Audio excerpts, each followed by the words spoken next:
প্রশান্তি পাবেন। দ্বিতীয়ত আপনার পড়বেন ইয়া রাজ্জাকু, এর মানে হচ্ছে হে অসীম রিজিক দাতা, তুমি আমার রিজিকের সব বন্ধ দরজা খুলে দাও। তৃতীয়ত আপনি যখন ভীষণ ডিপ্রেশনে থাকবেন, টেনশনে যখন রাতের ঘুম হারাম হয়ে যাবে, তখন পড়বেন ইয়া সালামু, এর মানে হলো হে শান্তির মালিক, আমার অশান্ত মনে তুমি শান্তি দাও। আর 4 নম্বর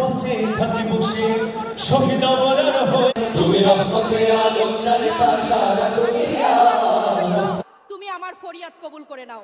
ভিডিওটা আপনার সেই প্রিয় মানুষ বা বন্ধুকে শেয়ার করুন।